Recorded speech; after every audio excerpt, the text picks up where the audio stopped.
Day 1 of the August 96 10-day retreat in Springwater.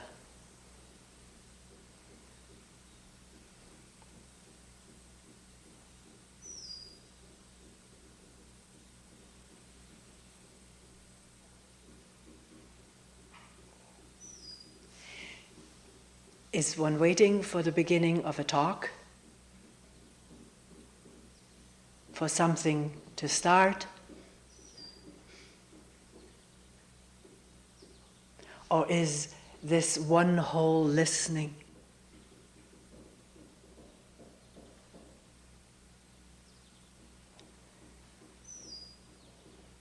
The hammering. People moving to get positioned comfortably, I hope. The walking.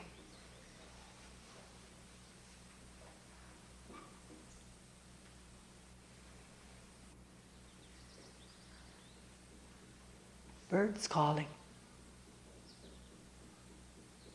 Breathing. Is it either one or the other?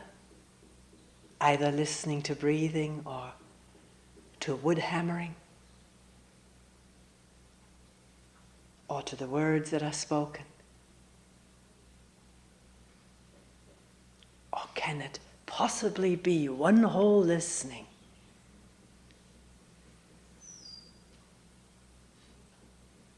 In which there's nothing separate.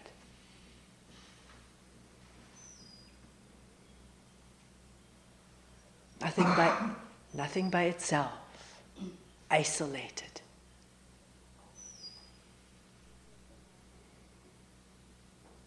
This is what we talk about in every first talk of a retreat. A new kind of listening, or attending, or looking. One can choose different words. But what these words refer to is not different.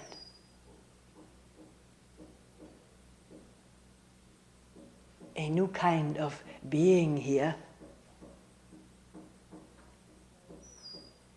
in openness.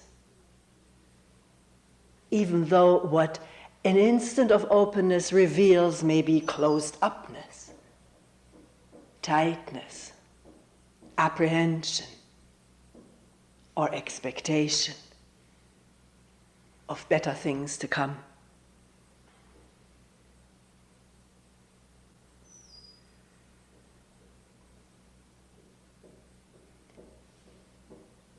So not to focus on what new listening is, but to be more and more intimate with our old listening, our ways of not really listening,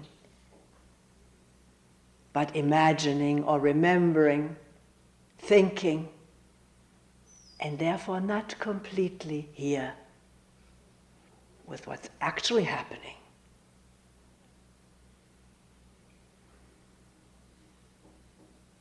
Experiment with it. It's possible, or else it just dawns on one. The moment one thinks tree or bird, or people working on wood, is the mind occupied with that and associating with it or prejudicing for and against it, and therefore no longer simply listening or attending.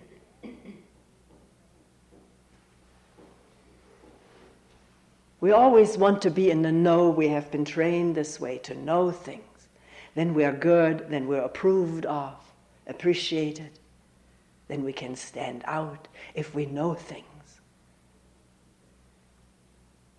So this permeates our whole daily being and perceiving through the known. I know what this flower is. I've seen it many times before. It's called such and such, a daylily. And because we know and remember and bring up the name and the association, we live in that, and not really in touch, which was bringing about all of this. Association, memory, knowing, labeling. What is a flower? In all simplicity. Not as a flower, but what is it? What is the looking, the listening, this moment? With the tremendous pressure of knowing it. To appreciate that, be in awe of it. The power of knowledge to blot out simple being. To take over. And our ability over hundreds and hundreds of thousands of years to live in the known, in the imagined, in the anticipated and remembered, to live in that quite comfortably or quite uncomfortably, out of touch with the simple thing of crushing stones under the feet,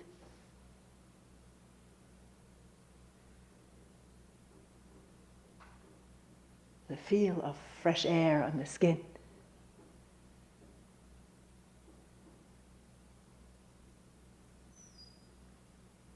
The colors and sounds of this amazing place we call Earth.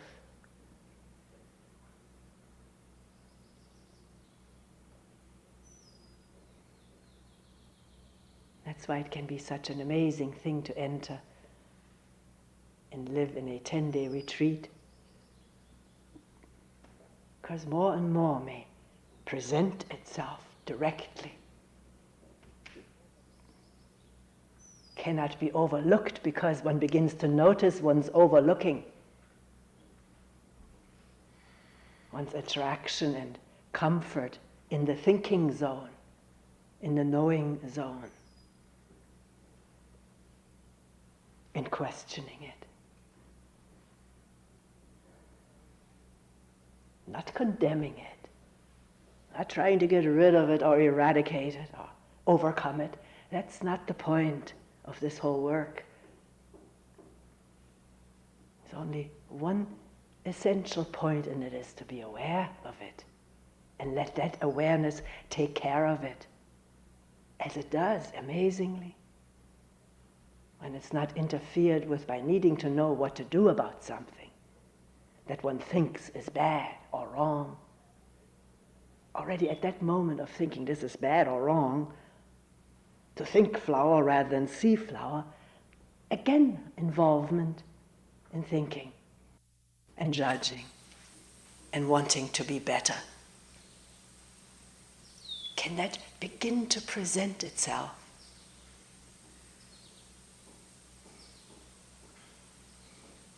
From moment to moment, in all neutrality. Neutrality meaning not so totally identified with all of one's own expressions and manifestations. My thinking, my remembering, my right and my wrongdoing. Because with that comes tightness and limitation and inability to see the connectedness and togetherness of everything, the wholeness of this moment.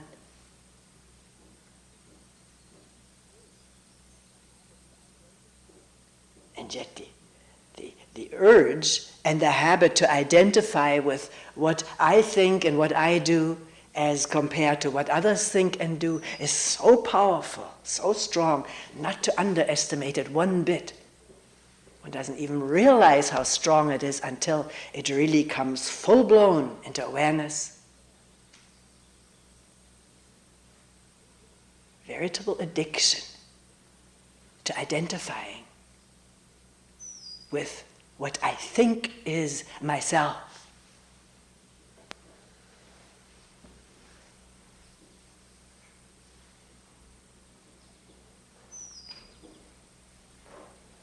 intensity with which this was just spoken, does this already arouse in a conditioned brain the thought, it's wrong to identify, I shouldn't be doing it? To watch that. Because this impairs our listening to each other. This listening with the categories of right and wrong, good and bad, opposites. If she says something very emphatically, seemingly approvingly, this must be right, and then the brain, without its being mentioned, supplies the opposite of what is wrong. Watch it, it's amazing. So often people mention in meetings, you've said that we shouldn't have thoughts, we shouldn't be thinking. So emphatically, intensely talking about thought, their power to shield and hide listening. The brain manufactures a little else, the opposite. I shouldn't be thinking. This is what she really means.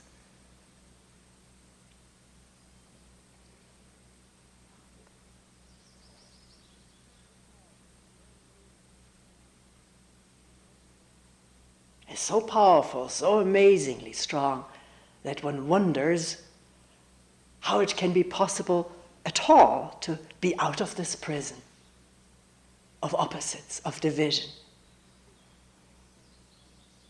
of thinking in those terms and therefore perceiving in those terms. And yet, this whole scaffold can collapse in one simple instant of hearing birds twittering and insects humming, breathing. Is so simple, so unpretentious and unspectacular that it is quickly, speedily overlooked. Thought supplying the storyline or the headline, this can't be it, this can't be all. There must be something different, must be something spectacular that can happen to me to transform me. I've read and heard about it so much, the total transformation of a human being.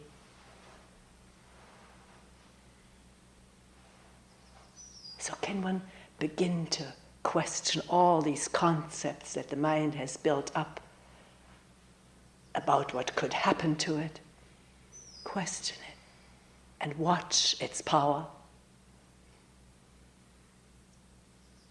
and wonder what it is about just listening to a bird calling. Not wonder about it, just listen, just being there. It's simple. It's not a practice or an exercise. It's happening. The breathing is happening. The body is sensing, tensing or relaxing. Breath is flowing, deeply or very lightly, and the fly is buzzing. A distant airplane roaring.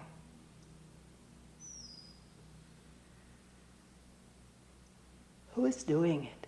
Who is doing the listening? It's happening, isn't it? It's no effort.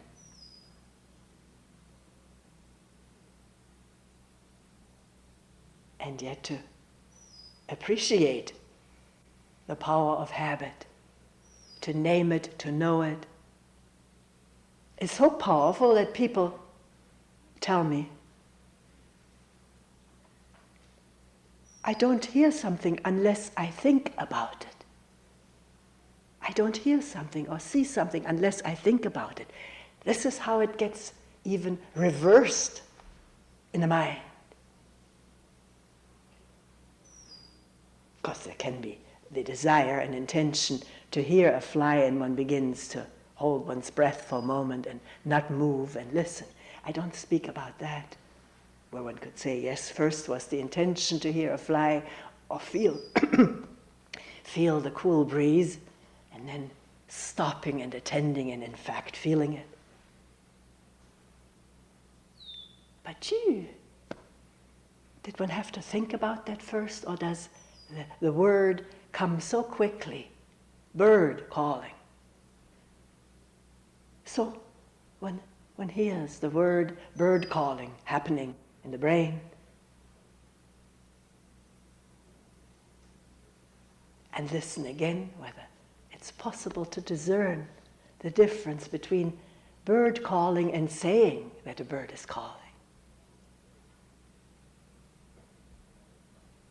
The difference between saying I'm breathing, I'm counting my breath, or following my breathing, or making my breath regular, and just attending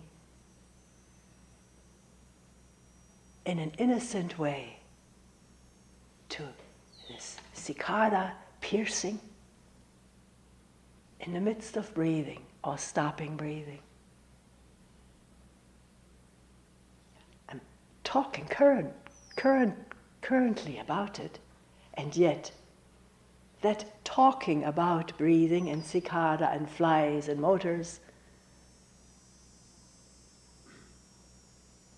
does not divide or limit or blot out the actual happening.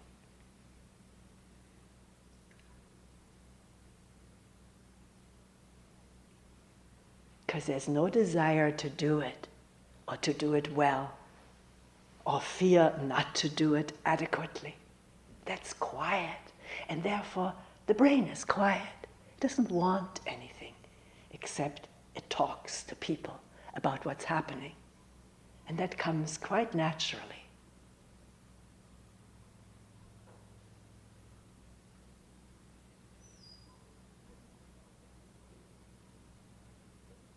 Now, I'm not saying you shouldn't have a desire to hear something, or you shouldn't be afraid not to hear it well. I didn't say that. Can fear and desire come into view, into touch?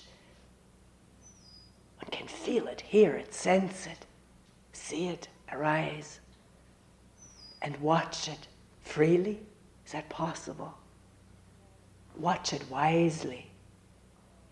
Wisely meaning not falling into the trap of condemnation or the opposite, approval, congratulation, self-congratulation. But when that happens, to be wise about that pit of self-congratulation or self-condemnation.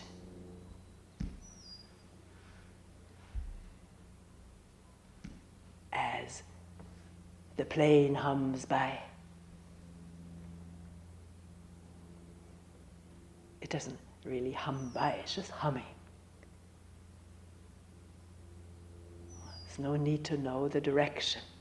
And with the absence of the need to know, there is no direction. There's only peeping and humming and breathing and rustling and chirping.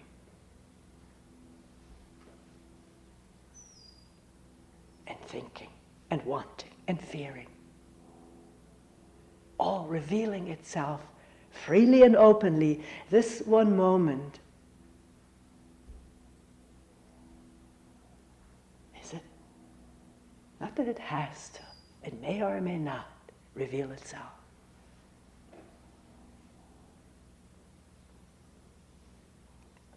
But often in sitting here together in this communal listening energy,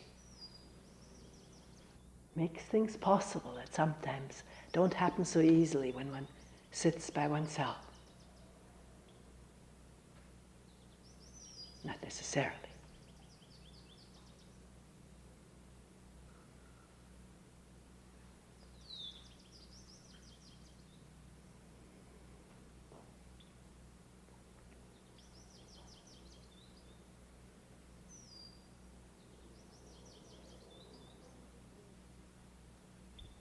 So can there be an unfolding wisdom about our habitual listening through concept and desire and fear and prejudice? I'm already prejudiced against you. How can I hear you? I already know what you're like and what you're going to say. Whatever you say will just confirm my image if the openness is lacking to try freshly. Being aware of the prejudices that are there, they are ingrained. How deeply is another question. Because even the deepest ingrained prejudices may give way to a moment of attention and simple awareness. Not repressing them or controlling them, but shedding light.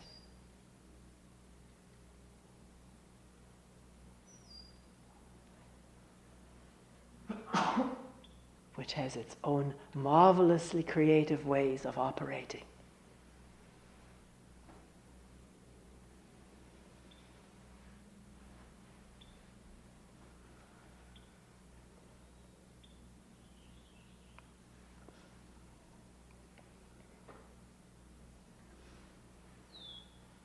I know it's very difficult. People have told it to me over the many, many years. It's difficult to listen to talks, particularly on the first day or second. When I mentioned it in Sweden during the first talk, the man sitting next to me who was taping the talks, very, very alert person, has done lots of meditation and stuff. He was challenged by that statement, and he said, "Not me," and he listened to the talk. After it was taped, he had it in his room. He said, "I missed about 50% of it. The mind was drifting. I couldn't believe it. I had thought I was there every moment." And he said, "I listened to the talk again, and I realized I had missed listening for the second time." So that's quite normal. Difficult to, that's why I said yesterday, it's arduous to be there with what is being said, which may be quite unfamiliar and strange. Not to worry about it.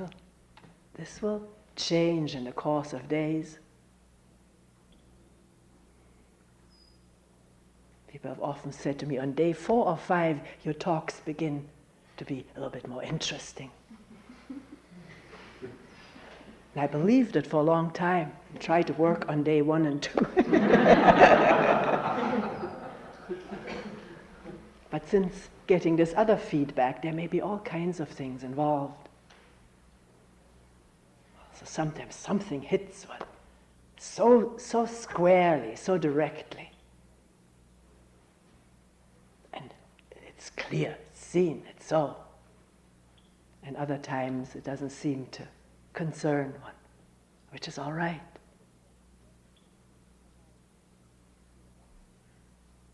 If there are questions about what is being said,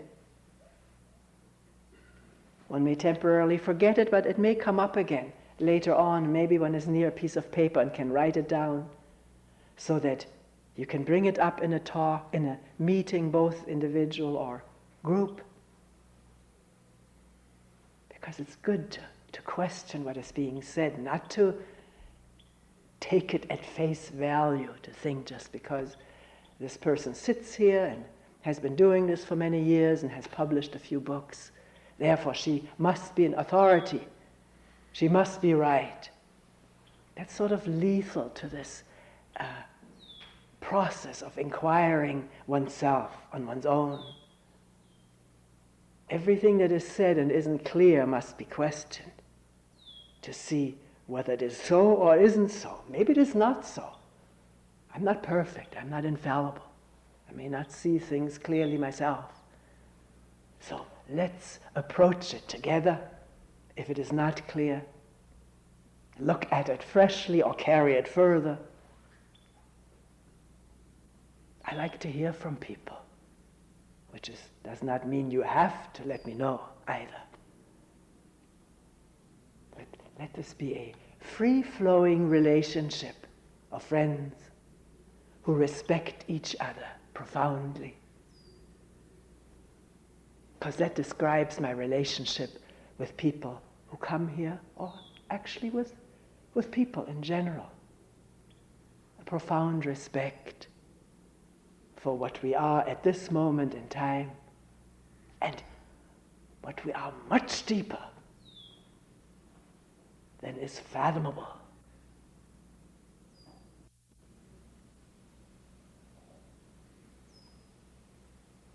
And yet expressing itself and displaying itself from moment to moment.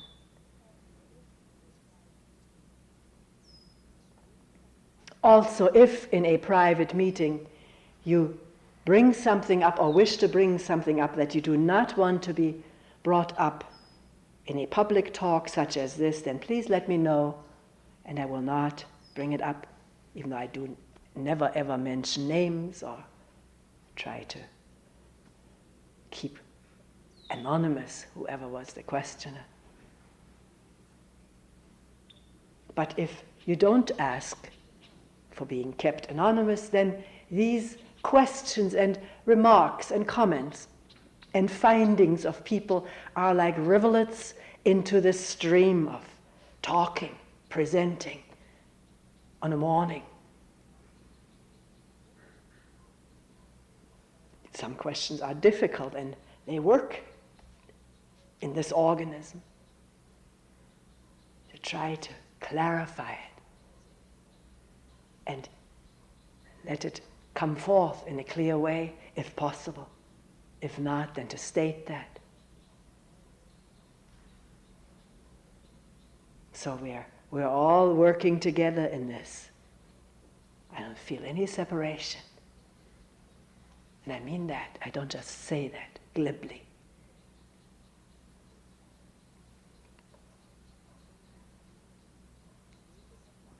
So to watch this amazing phenomenon of creating authority out of each other, or anti-authority out of each other. Because while we crave the authority, we also fight it tooth and nail. We don't want to be dominated by other people's ideas and opinions, and yet we also want other people's ideas and opinions to guide us. Because we feel so lost, so ill at ease. Because this life that we live in thinking and opinionating is so muddled, so lacking in foundation. And the more the foundation appears, the feet on the ground, the eyes looking and the ears listening simply, the more is discovered by oneself, if we can use that word carefully. And then we can discuss it freely with each other. It's an amazing possibility and potential. Two people or a group of people investigating together creates an amazing energy of looking and inquiring and discovering. Sometimes people tell me, I don't have to come to meetings anymore. I understand now. But it's a wonderful thing to inquire together, because there are always things that we have not yet understood, haven't even encountered. With a questioning mind, it's become so habitual to think this way, to act or react this way, that hasn't even come into question yet. It's why talks like this are good. They challenge us to look and no longer take for granted what has evaded attention by the sheer power of habit.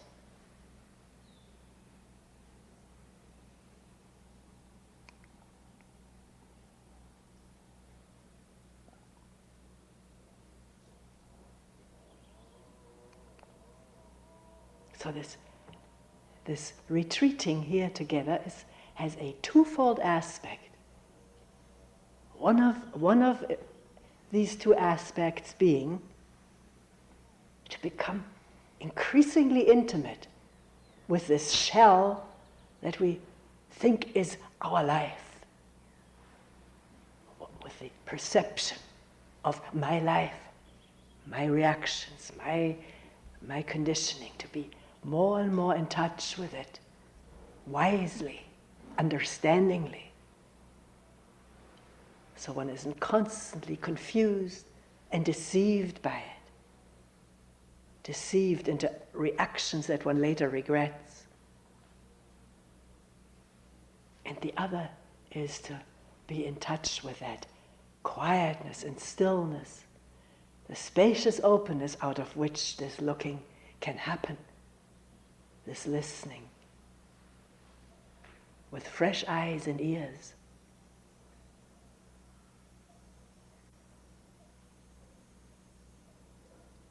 These two go together very harmoniously.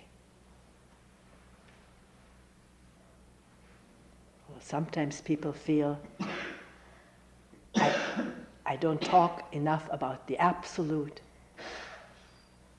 our true self, our true nature, talk too much about that other psychological stuff. And other people feel I don't talk enough about the psychological stuff. Forget about the silence and spacious vastness. Tell me about my fear. That's why I'm stuck. So we have to bring it all together here. This lovely spot of earth and sky. And abounding life.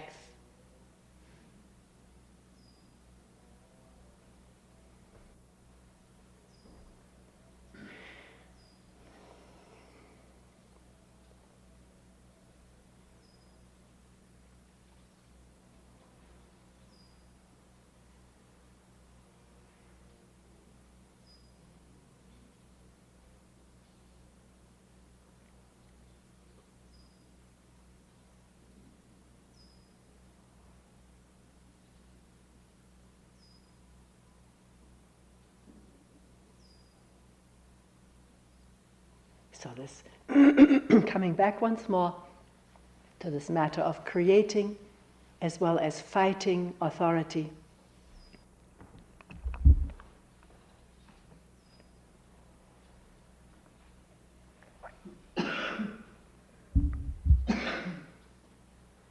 The desire for the security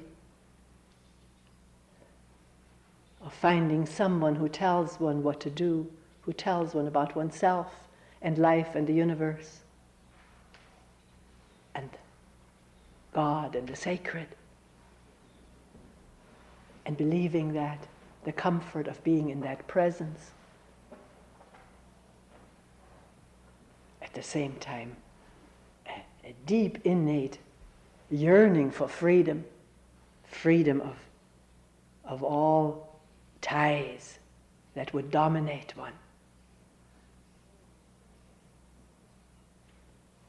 that would blur or impact the vision, the attention.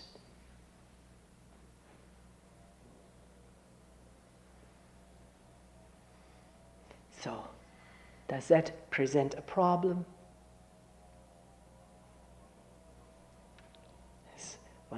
The brain may already be busy producing questions or conclusions. So should I listen to somebody who speaks with very great intensity and energy and conviction?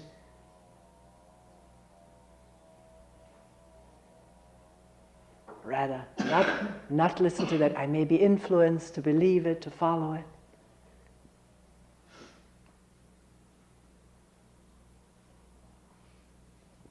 Can we find out what is truly helpful? Not just in terms of temporary increased feelings of security, or the spirit of fight, which is also very pleasant, pleasurable, brings release to a frustrated organism, to fight someone.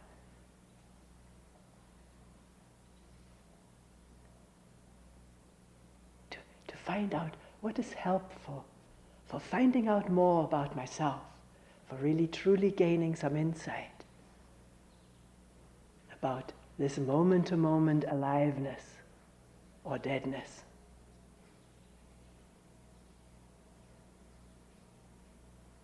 To listen and to examine,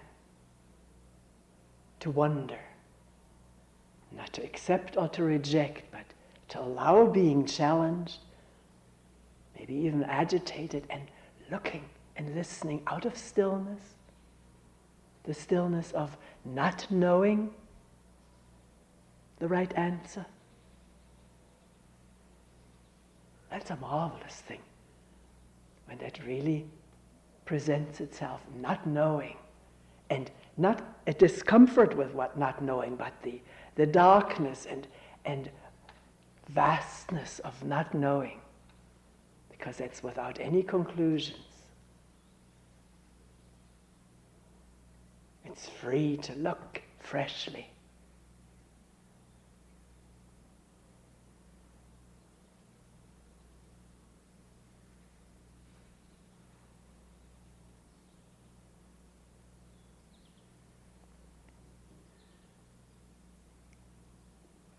So where are we right this moment?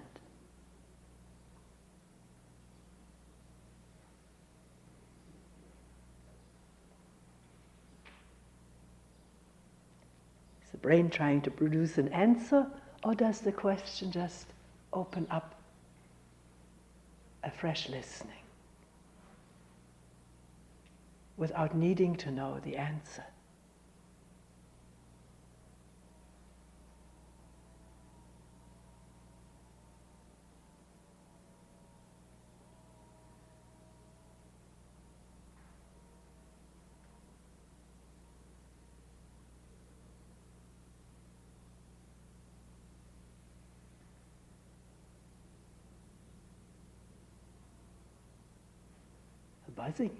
Buzzing and chirping and breathing are not answers.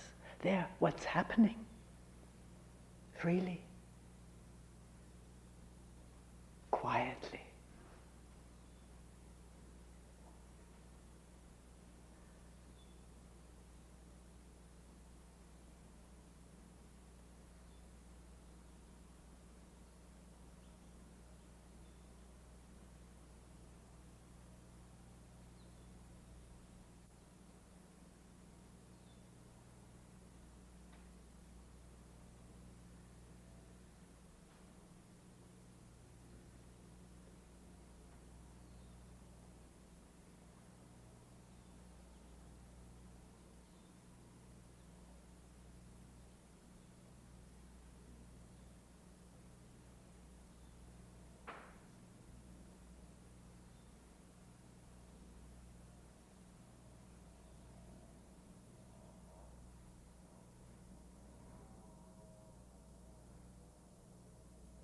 We will end here for today.